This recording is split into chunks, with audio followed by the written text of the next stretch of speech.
Pemerintahan pertama di era Soekarno menginginkan seluruh Indonesia, negara Indonesia itu berdaulat.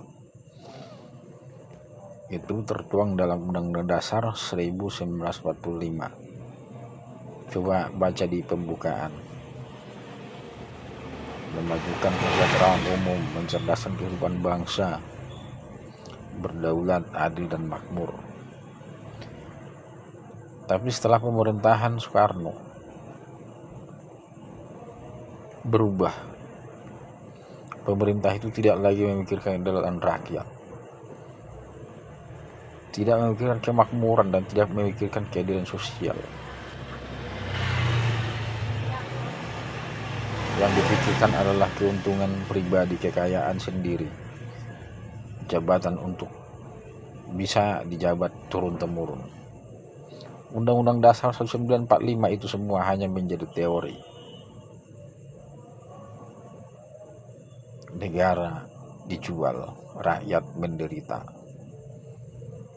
Kita secara tidak langsung menjual negara kepada orang asing. Perusahaan-perusahaan asing, modal-modal asing masuk ke Indonesia, tetapi dengan cara yang jelek, yaitu menjatuhkan harga nilai tukar rupiah terhadap mata uang mereka. Jika dengan hal seperti itu kita banyak investor tapi tidak menghargai kita dengan menjatuhkan rupiah, lalu untuk apa kita menerima orang asing di negeri ini? Bukankah kita lebih bagus berdiri sendiri tanpa asing? Seperti kata Bung Karno, pergilah ke neraka dengan bantuanmu. Soekarno tidak mau menerima bantuan jika itu untuk menginjak-injak harga diri bangsa sendiri. Tetapi sekarang ini sudah terbalik. Untuk mencari keuntungan pribadi, kita menghalalkan segala cara. Untuk mencari jabatan, kita menghalalkan segala cara. Korupsi, kolusi, nepotisme. Rakyat kecil tidak tahu dolar.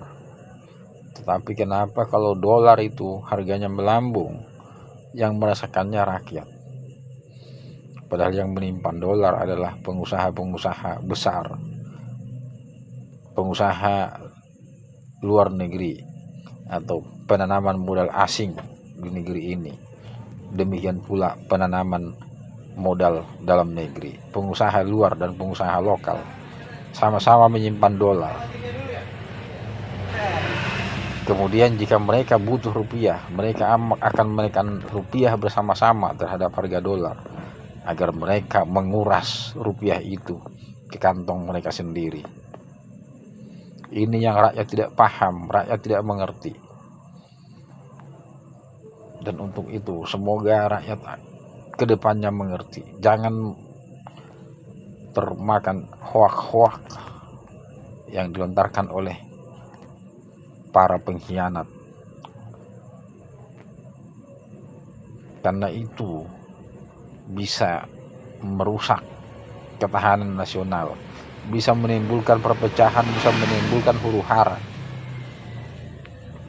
Oleh sebab itu dukung pemerintah yang sah, dukung pemerintah yang terpilih hingga nanti berakhir.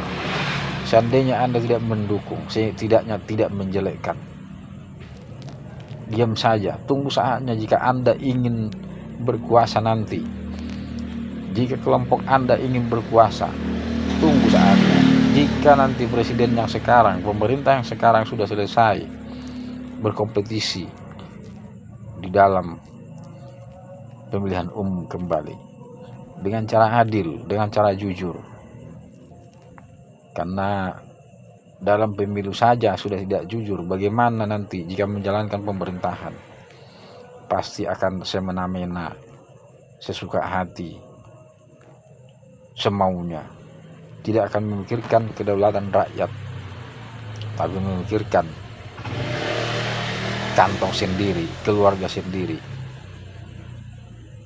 Padahal harta yang kalian miliki sudah tidak habis hingga 7 turunan.